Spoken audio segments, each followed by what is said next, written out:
tunajengea soko. Standard Chartered Bank has declared 45 shillings dividend pre-ordinary share for the full year 2024. The bank recorded a profit after tax of 20.1 billion shillings, driven by a strong non-interest income. KTN's Noah Kipkemboi reports. In 2024, Standard Chartered recorded a profit before tax of 28.2 billion shillings, marking a 43% increase that was driven by growth in income. 13% growth in interest income and 40% on our non-interest income. Really driven by increases in volumes in terms of interest income, as well as improved margins across the year. In terms of our non-interest income, wealth, which is our key product, as you've heard, together with our transaction services, as well as markets, all those contributed to a very strong non-interest income. Shareholders have earned big, with 17 billion shillings being directed towards dividends on ordinary shares. We'll be recommending to the shareholders at the forthcoming annual general meeting sometime in May to pay a final dividend of 37 shillings for the year. That brings us to 45 shillings for the full year.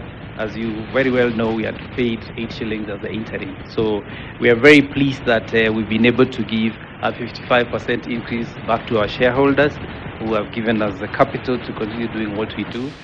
The non-performing loans ratio also recorded a drop to 7.4%, reducing by 30% to 12 billion shillings.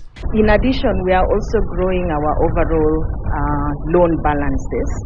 So that also has a benefit to the ratio.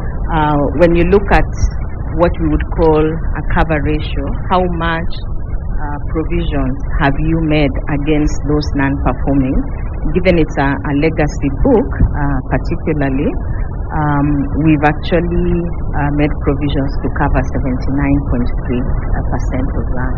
The bank's outlook noted that in 2025, they are seeing a normalizing environment, even though there is unpredictability with policies enacted by the Trump administration. Yesterday, German parliament voted to increase their defense spending for the first time, I don't know, since the Second World War. This, of course, has an impact on countries like ours. Because if you look at when it comes to the aid budget, definitely the UK has already reduced how much they want to be spending in terms of aid. That has an impact on a country like Kenya, has an impact on Africa. We've seen the impact of USAID. We are looking at, through our numbers, what does it mean for the organizations that, especially on the WRB side, their clients who are banking with us or borrowing from us. What does that mean? What does it mean in terms of this year for them? So Trump 2.0 is alive and it's going to impact the world. The bank remains optimistic that new opportunities will arise and the enhanced interest into Africa from the Middle East will be a new avenue for business. Noah Kipkemboi, KTN. Now, the race to save Kenya